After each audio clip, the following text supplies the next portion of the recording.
एक बार फिर से आप लोग का स्वागत है दोस्तों हमारे YouTube channel Eklavya Sahu GK पर। दोस्तों आज अति महत्वपूर्ण 50 प्रश्न लेकर आए हूँ जो कि आप लोगों के लिए बेहद ही महत्वपूर्ण है। तो हमारे साथ लास्ट तक बने रहेगा और इस वीडियो को अंत तक देखिएगा ताकि आप लोग देख पाएँ कि आप लोग कितना क्वेश्चन इसमें सॉल्व कर पाते हैं। तो हमें कमेंट बॉक्स में कमेंट करके बताइएगा कि आप लोगों को 50 में से कितना क्वेश्चन का आंसर मालूम था। आई होप ये वीडियो भी आप लोगों को पसंद आएगा क्योंकि ये जो सीजीपीएससी और व्यापम के द्वारा लगातार पूछा जा रहा क्वेश्चन है उसमें से मैं क्वेश्चन लाया हूँ, तो लास्ट तक देखिएगा। तो चलिए आपके स्क्रीन पर है पहला क्वेश्चन। तो पहला क्वेश्चन क्या है दोस्तों, यहाँ पर देख सकते हैं आप लोग। परगना पद्धति के अंतर्गत छत्तीसगढ़ में प्रांतों को परगनों में विभाजित किया गया था, जिसका अधिकारी निम्नलिखित में से कौन था। तो यहाँ पर जो परगना प्रणाली चालू किया गया था आधुनिक भारत के इतिहास में, है ना, उस समय यहाँ पर कमाविजदार कहलाता था। परगना के जो जो वरिष्ठ थे, अधिकारी थे, वो क्या कहलाते थे, कमाविजदार कहलाते थे या फिर सूबेदार या फिर फडणवीस या फिर पटेल। तो क्या कहा जाता था, तो ऑप्शन ए इसका बिल्कुल सही हो जाएगा, कमाविजदार कहलाते थे, है ना। 2019 में इसको पूछा गया है सीजीपीएससी के द्वारा। अगला क्वेश्चन देखिए, यहाँ से सभी क्वेश्चन बेहद ही महत्वपूर्ण है दोस्तों, लास्ट तक देखते रहिएगा। देखिए अगला क्वेश्चन, छत्तीसगढ़ में मराठा प्रशासन में परगने का प्रमुख अधिकारी कौन था। परगना था, है ना, परगना पद्धति, उसका प्रमुख अधिकारी कौन होता था, कमाविजदार होता था या फिर पोतदार होता था या सिरसत्तादार था या फिर ताहूतदार थे। 2010 इसमें सीजीपीएससी सीएमओ में पूछा गया है। तो ऑप्शन ए कमाविजदार है। किसी भी प्रकार से घुमाकर पूछे क्वेश्चन, आपको ये चीज़ कंठस्थ होना चाहिए। मतलब जो परगना था, है ना, परगना पद्धति मराठा शासन में उस समय जो वहाँ के प्रमुख अधिकारी हुआ करते थे उसे कमाविजदार के नाम से जाना जाता था। तो ये क्वेश्चन को किसी भी प्रकार से या फिर कोई भी एंगल से पूछे, आप लोग इसको सही करके आएगा, छूटना नहीं चाहिए।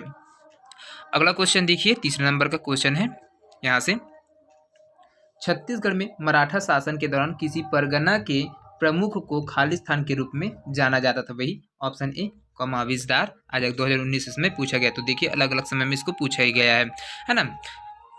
अगला क्वेश्चन देखिए यहाँ से, छत्तीसगढ़ में मराठा प्रशासन के संबंध में निम्नलिखित में से कौन सा कथन सत्य है। ये 4 स्टेटमेंट दिया है, वहाँ में से एक कथन सत्य है और बाकी गलत है ना। तो इसको ध्यान में रखकर आपको बताना है। तो पहला स्टेटमेंट देखिए, मराठों ने कलचुरियों की प्रशासनिक व्यवस्था को जारी रखा। क्या ये स्टेटमेंट सही है। दूसरे स्टेटमेंट देखिए, मराठों का छत्तीसगढ़ के खालसा क्षेत्र पर प्रशासकीय नियंत्रण था। ये सही है कि गलत है। और तीसरा देखिए, मराठों ने भू राजस्व का तहशाला बंदोबस्त लागू किया था। और चौथा देखिए, मराठों ने छत्तीसगढ़ का प्रशासन कलचुरी राजाओं को सौंप दिया। और पांचवा देखिए, मराठों ने छत्तीसगढ़ में इजारेदारी व्यवस्था लागू की। तो यहाँ पर कौन सा कथन सत्य है दोस्तों, तो ये वाला तो गलत है और बी है वो बिल्कुल सही है, सी वाला गलत है, डी भी गलत है और ई भी गलत है। यहाँ पर मराठों का छत्तीसगढ़ के खालसा क्षेत्र पर प्रशासकीय नियंत्रण ये बिल्कुल था। तो ये चीज़ सही हो जाएगा। 2015 प्री सीजीपीएससी में पूछा गया क्वेश्चन है। अगला क्वेश्चन देखिए, यहाँ से बेहद ही महत्वपूर्ण क्वेश्चन है, 2011 में पूछा गया क्वेश्चन है, छत्तीसगढ़ में मराठा प्रशासन के संबंध में निम्नलिखित में से कौन सा कथन सत्य नहीं है। यहाँ पर कथन दिया है, 4 कथन दिया है, जिसमें से आपको जो गलत कथन है उसको ध्यान में देना होगा। तो पहला देखते हैं, प्रशासनिक इकाई परगना का मुख्य अधिकारी कमाविजदार था। तो ये बिल्कुल सही है दोस्तों। जो प्रशासनिक अधिकारी होता था परगना का, उसको कमाविजदार के नाम से जाना जाता था उस समय, है ना। दूसरे स्टेटमेंट देखिए, ग्राम प्रशासन गौटिया के द्वारा संपादित होता था। तो ये भी बिल्कुल सही है क्योंकि अभी भी देख सकते हैं आप लोग, जहाँ जो ग्रामीण क्षेत्र में निवास करते हैं वो लोग तो जानते होंगे कि वहाँ के जो ग्राम प्रशासन को चलाते थे उसको गौटिया के नाम से जाना जाता था। अब 1993 से यहाँ पर जो त्रिस्तरीय प्रणाली चल रही है उसके तहत यहाँ पर अब जो मुखिया होता है वो सरपंच होता है। तो तीसरा देखिए, यहाँ से तीसरा है, भू राजस्व वसूली के लिए कोटवार की नियुक्ति की गई थी। तो ये गलत है दोस्तों। यहाँ से भू राजस्व वसूली के कोटवार की नियुक्ति नहीं किया जाता था। यहाँ पर जो पटेल होता है ना, पटेल, उसको यहाँ पर भू राजस्व अभी भी जो भरना पटाते हैं वो पटेल के पास, ग्राम के पटेल के पास पटाया जाता है। तो ये कोटवार वाला है, ये ऑप्शन गलत है। अगला देखिए, चौथा है, ग्राम स्तर पर ग्राम पंचायत न्याय का कार्य करती थी। तो ये बिल्कुल सही स्टेटमेंट था। इस प्रकार से आप लोगों का जो गलत स्टेटमेंट है वो ऑप्शन सी हो जाएगा और ये बिल्कुल सही हो गया, है ना। 2011 में इसको पूछा गया क्वेश्चन है।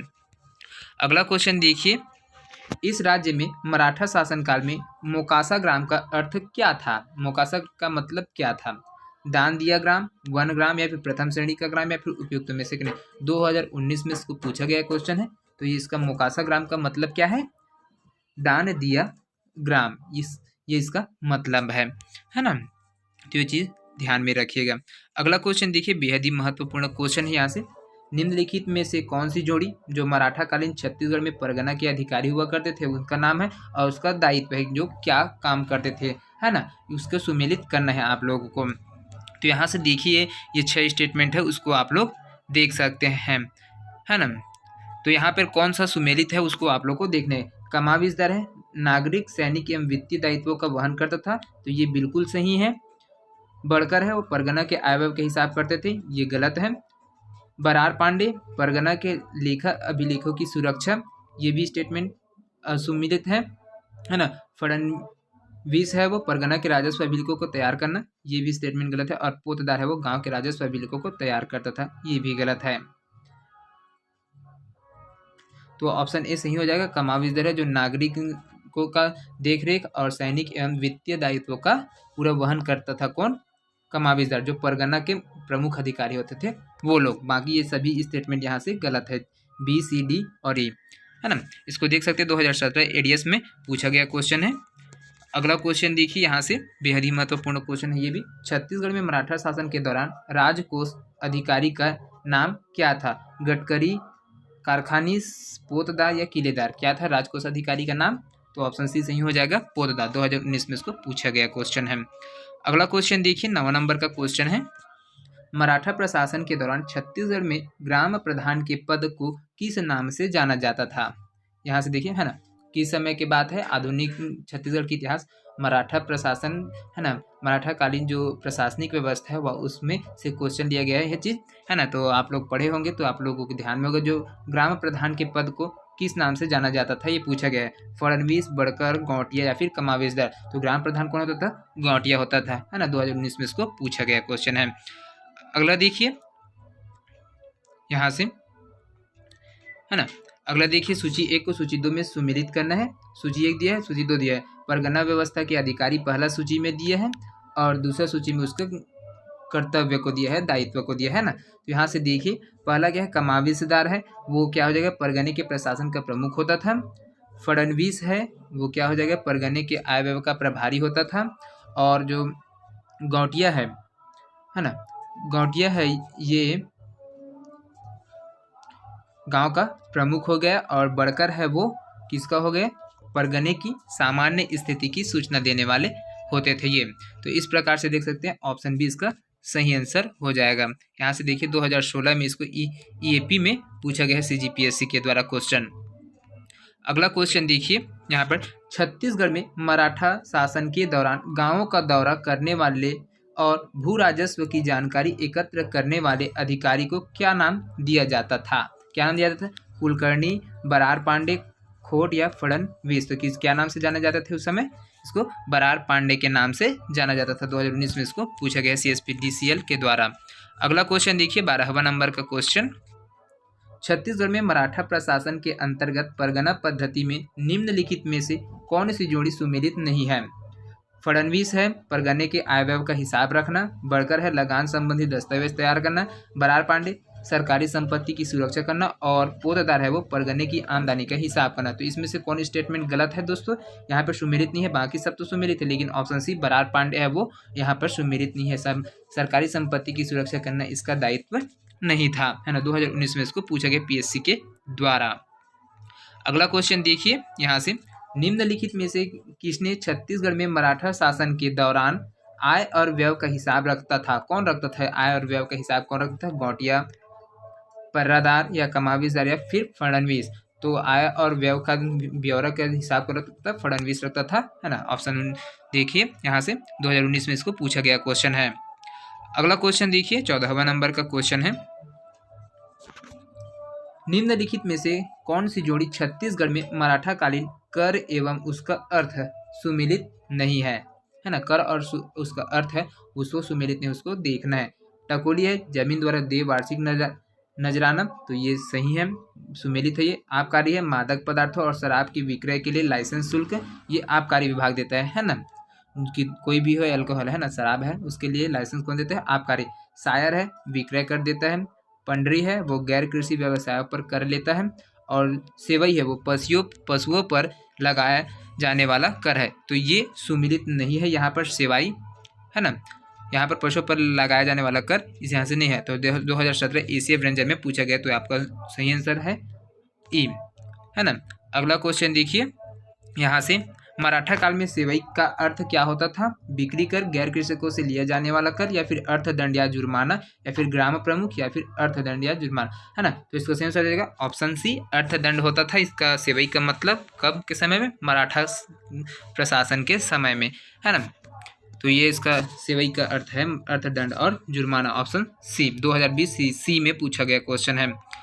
अगला क्वेश्चन देखिए यहाँ से, मराठा कालीन छत्तीसगढ़ में सेवाई निम्नलिखित में से किससे संबंधित था? जुर्माना से, चुंगी से, आबकारी से, भूमि से। तो अभी जस्ट इसका कैंसर था दोस्तों, जुर्माना और अर्थदंड इसका मतलब होता है। तो यहाँ से किससे संबंधित है? ये जुर्माना से संबंधित है। कौन? सेवाई। 2020 एडीए में पूछा गया क्वेश्चन है। अगला क्वेश्चन देखिए यहाँ से, 17वां नंबर का क्वेश्चन है, छत्तीसगढ़ के ग्रामीण क्षेत्रों में पौनी का अर्थ क्या होता है? पौनी का अर्थ क्या होता है? 1/3 हिस्सा, विशेष समय, विशेष सेवादार या हथियार। तो क्या चीज़ है? ऑप्शन सी इसका सही हो जाएगा, विशेष सेवादार। पौनी किसको बोला जाता है? जो आप लोग गांव ग्रामीणों में देखेंगे, नाई है, राउत है ना, ये चीज़ को ग्रामीणों को द्वारा लगाया जाता है अपने कुछ काम के लिए, है ना। तो उसको यहाँ पर पौनी कहा जाता है छत्तीसगढ़ी में, है ना। और उसका विशेष सेवादार के रूप में से जाना जाता है। साइंटिफिक ऑफिसर 2018 में इसको पूछा गया क्वेश्चन है। अगला क्वेश्चन देखिए, 2019 प्री में पूछा गया क्वेश्चन है, निम्नलिखित में से कौन सी जोड़ी छत्तीसगढ़ में मराठा शासन काल में दिया गया भूमि दान एवं उसका अर्थ सुमेलित नहीं है? मुकासा है ब्राह्मणों को दान में दिया गया गांव, ये क्या सुमेलित है? तो हाँ, ये बिल्कुल सुमेलित है। मुकासा है ब्राह्मणों को दान में दिया गया गांव था, उसको मुकासा कहा जाता था। धर्मदाय है वो धर्म के नाम पर दान में दिया गया गांव था, धर्मदाय कहलाता है।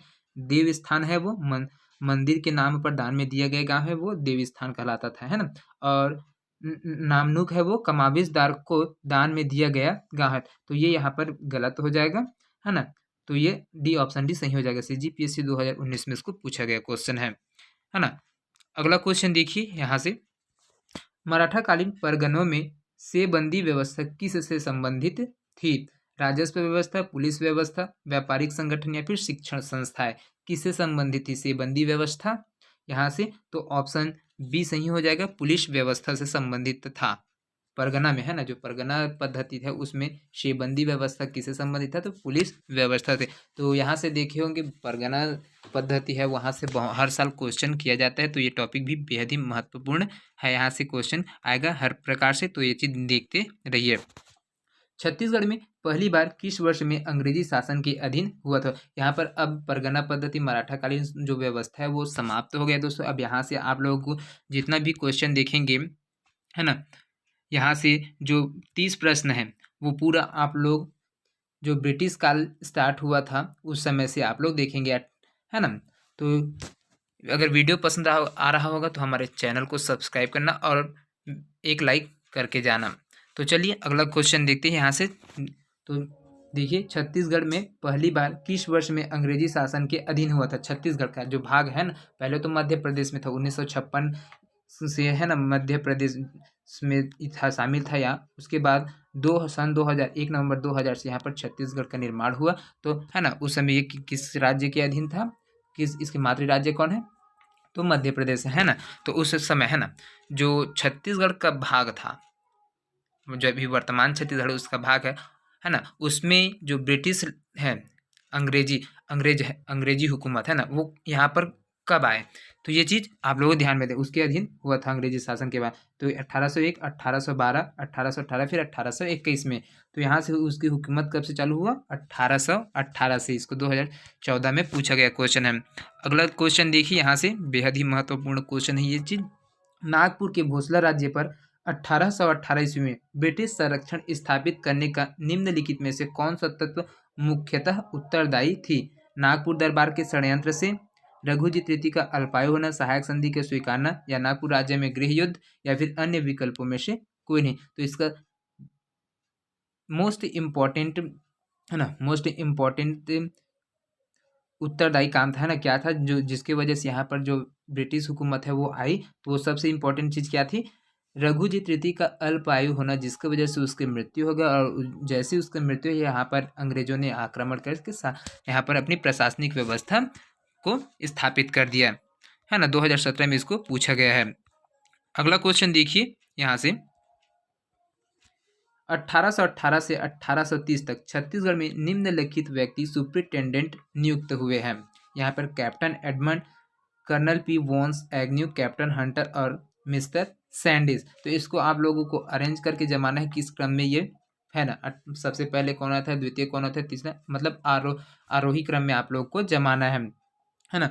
तो यहाँ से देखिए, सबसे पहले कैप्टन एडमंड आया था, दूसरा में कर्नल पी वॉन्स एग्न्यू, उसके बाद कैप्टन हंटर, उसके बाद सी मैंडिस। जैसे का तैसे यहाँ से पहला है, दूसरा, तीसरा और चौथा है। तो ऑप्शन ई यहाँ पर करेक्ट हो जाएगा। अगला क्वेश्चन देखिए,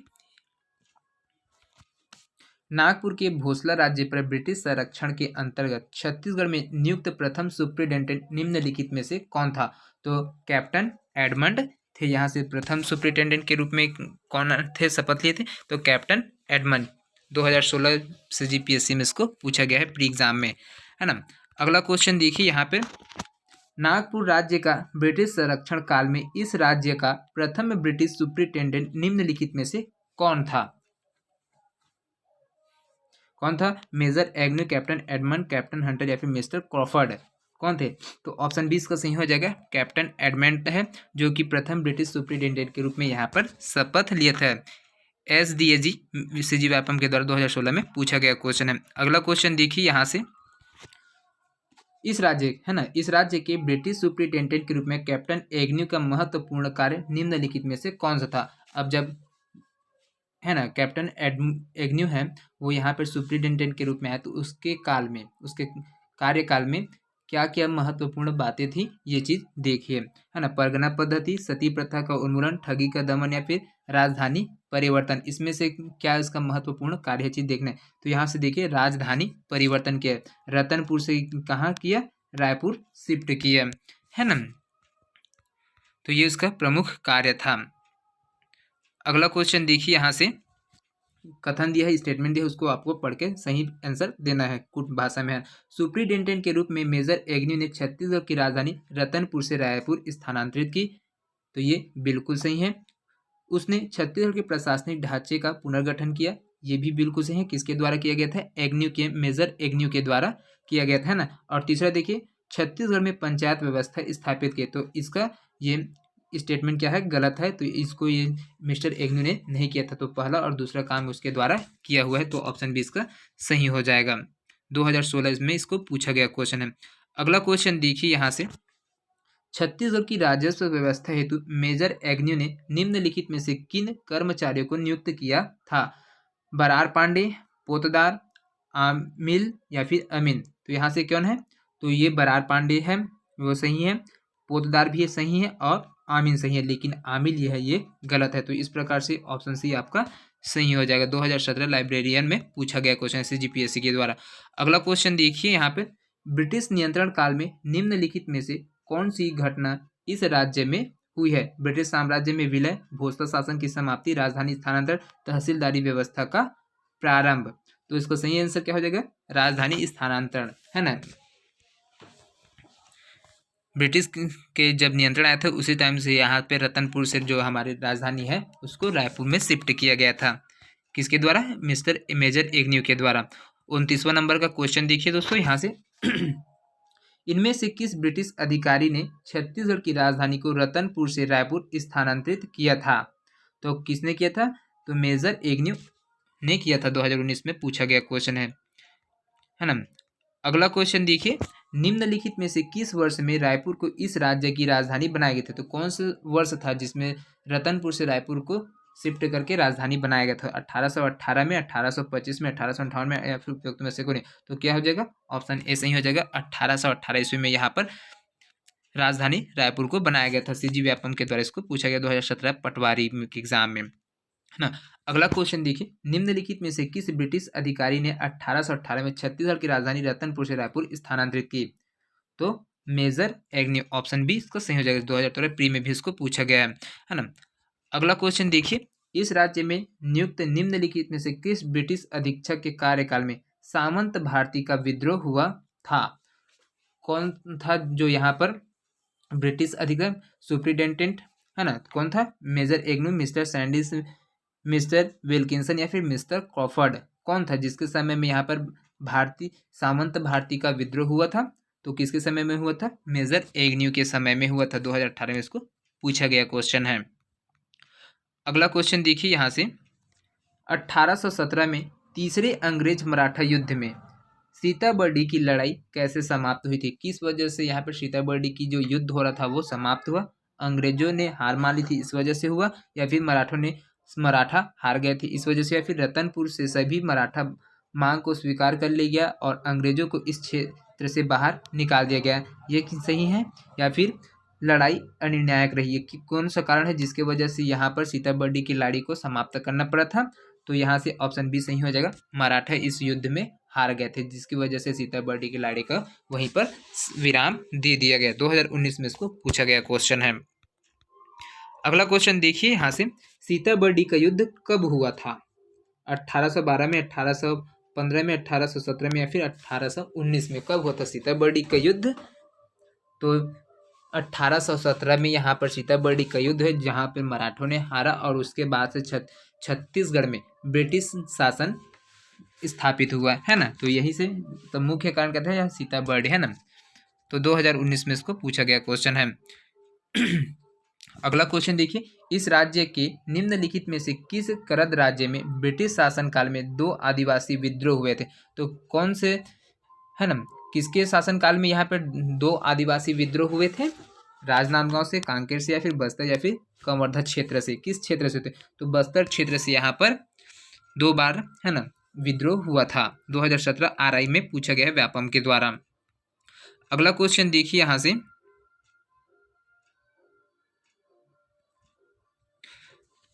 सुमेलित करना है ब्रिटिश संरक्षण काल में छत्तीसगढ़ में पदस्थ अंग्रेज अधीक्षक एवं घटनाएं हैं। अधीक्षक है उसके समय में कौन कौन सी घटनाएं हुए हैं ये चीज आपको देखना है। कैप्टन एडमंड है, बस्तर और करौद रियासतों के बीच विवाद, पी वॉन्स एग्न्यू, रतनपुर से रायपुर राजधानी स्थानांतरण, मिस्टर सैंडिस छत्तीसगढ़ के प्रशासन का मराठों को हस्तांतरण, या मिस्टर क्रॉफर्ड डोंगरगांव के जमींदार का विद्रोह। तो यहाँ से देखिए कौन कौन के किसके शासनकाल में क्या क्या चीज हुआ था, ये चीज आप लोगों को देखना है ना। तो देखिए कैप्टन एडमंड है उसके समय में क्या घटना हुई थी? डोंगरगांव के जमींदार का विद्रोह हुआ था। पी वॉन्स एग्न्यू है उसके समय में रतनपुर से रायपुर राजधानी स्थानांतरण हुआ था, राजधानी में रतनपुर से रायपुर स्थानांतरित हुआ था। मिस्टर सैंडिस के समय में क्या हुआ था? यहाँ से बस्तर और करौद रियासतों के बीच विवाद हुआ था। और मिस्टर क्रॉफर्ड है ना, चौथा देखिए डी, ये तीसरा में आ जाएगा। छत्तीसगढ़ के प्रशासन का मराठों को हस्तांतरण किया गया था किसके? मिस्टर क्रॉफर्ड में। तो ये चीज देख सकते हैं, ऑप्शन डी सही हो जाएगा। 1 2 4 2 1 3, है ना। इस प्रकार से आप लोगों को यहाँ से मेल करके बनाना होता है, आंसर ढूंढना होता है। अगला क्वेश्चन देखिए, यहाँ से देख सकते हैं आप लोग, ये सूची 1 दिया है, सूची 2 दिया है, जिसमें आप लोगों को यहाँ पे मेल करना है ना। तो क्या चीज़ दिया है? छत्तीसगढ़ के ब्रिटिश सुप्रीटेंडेंट को सूची 2 उनके समय की प्रमुख घटनाओं से सुमेलित करना है। तो यहाँ से देखिए पहला, है ना, कैप्टन एडमंड है वो डोंगरगढ़ जमींदार में विद्रोह हुआ था। कर्नल पी वॉन्स एग्न्यू है रतनपुर से रायपुर राजधानी परिवर्तन किया था। मिस्टर सैंडिस है वो बस्तर और करौद जमींदारियों के बीच विवाद हुआ था। और जो मिस्टर क्रॉफर्ड है ब्रिटिश संरक्षण की समाप्ति किया था, है ना। इस प्रकार से आपका आंसर ऑप्शन ए होने वाला है।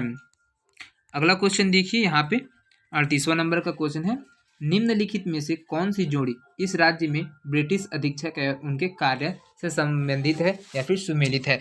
तो कौन सा कार्य है जो यहाँ पर सुमेलित है उसको देखना है ना। कैप्टन एडमंड है सामंत भारती का विद्रोह, यहाँ पर ये क्या हो जाएगा? बिल्कुल गलत है दोस्तों। कैप्टन एडमंड है ना, सामंत भारती का विद्रोह इसके समय में नहीं हुआ था, है ना। पी वॉन्स एग्न्यू है तहसीलदारी व्यवस्था प्रारंभ किया था क्या, तो ये भी क्या चीज़ है, गलत हो जाएगा। तीसरा देखिए मिस्टर स्टैंडी से बस्तर एवं करौद राज्यों के बीच यहाँ पर विवाद हुआ था, तो ये बिल्कुल सही हो जाएगा, ऑप्शन सी सही है। और मिस्टर विल्किंसन है सोना खान के जमींदार का विद्रोह, तो नहीं, यहाँ पर ये भी गलत है ना। तो इस प्रकार से ऑप्शन सी सही हो जाएगा। 2017 में इसको पूछा गया क्वेश्चन है। अगला क्वेश्चन देखिए, यहाँ पर 39वां नंबर का क्वेश्चन है। ब्रिटिश संरक्षण काल 1818 से 1830 में छत्तीसगढ़ में पदस्थ अधीक्षक को सूची 2 उसकी घटना से सुमेलित करना है ना। तो यहाँ से देखिए कैप्टन एडमंड ने क्या किया था, डोंगरगढ़ के जमींदार का विद्रोह हुआ था उसके समय में। मेजर एग्न्यू है वो रायपुर में राजधानी स्थानांतरित किया था। और कैप्टन सैंडिस है वो है बस्तर और करौद राज्य में समझौता किया था। और कैप्टन क्रॉफर्ड है वो भोसले को सत्ता हस्तांतरण किया था, है ना। अगला क्वेश्चन देखिए, यहाँ से कथन दिया हुआ है जिसको आप लोग को पढ़ के यहाँ से उसका आंसर बताना है ना। तो पहला स्टेटमेंट देखिए, ब्रिटिश संरक्षण काल में छत्तीसगढ़ का ब्रिटिश साम्राज्य में विलय हो गया। क्या स्टेटमेंट सही है, तो बिल्कुल सही है। दूसरा देखिए, छत्तीसगढ़ के प्रशासन के लिए ब्रिटिश सुप्रिटेंडेंट की नियुक्ति की गई, तो ये भी स्टेटमेंट क्या है, सही है। तीसरा देखते हैं क्या है, सुप्रिटेंडेंट को नागपुर के रेसिडेंट के अधीन कार्य करना पड़ता था, तो ये बिल्कुल गलत है। यहाँ पर जो सुप्रिटेंडेंट है वो नागपुर के अधीन उसके वहाँ नागपुर रेसिडेंट के अधीन होकर कार्य नहीं करता था। तो ऑप्शन क्या सही हो जाएगा, 1 और 2 सही है, सॉरी, है ना। यहाँ से 2 और 3 सही है, लेकिन पहला गलत है, ऑप्शन सी इसका सही हो जाएगा। ब्रिटिश संरक्षण काल में छत्तीसगढ़ का ब्रिटिश साम्राज्य में विलय हो गया था, ये वाला ऑप्शन गलत है, बाकी दूसरा और तीसरा सही है। अगला क्वेश्चन देखिए, 41वां नंबर का क्वेश्चन, मराठा कालीन छत्तीसगढ़ में ब्रिटिश नियंत्रण शासन का अंतिम ब्रिटिश अधिकारी कौन था। यहाँ पर अंतिम ब्रिटिश अधिकारी कौन था, captain Hunter, captain Sandys, captain Hewitt या फिर कैप्टन क्रॉफर्ड।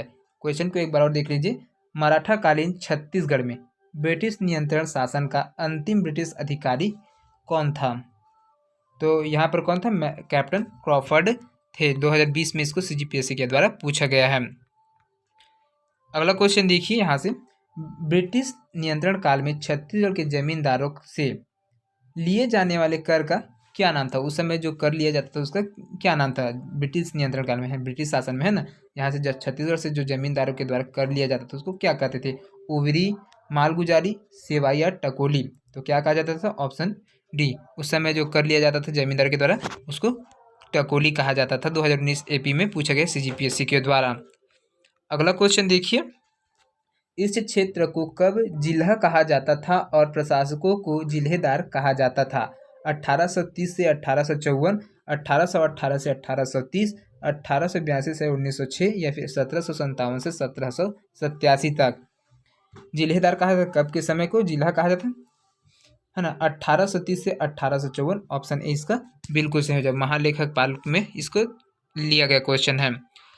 अगला क्वेश्चन देखिए, यहाँ से निम्न छत्तीसगढ़ में प्रथम जिलेदार के रूप में किनकी नियुक्ति हुई थी। प्रथम जिलेदार के रूप में किसकी नियुक्ति किया गया था, कृष्णराव अप्पा, गोपाल राव अप्पा, गोविंद राव अप्पा या फिर अमृत राव अप्पा, किसकी नियुक्ति हुई थी प्रथम बार यहाँ पर प्रथम जिलेदार के रूप में, तो ऑप्शन ए सही हो जाएगा, कृष्णराव अप्पा की यहाँ पर नियुक्ति किया गया था।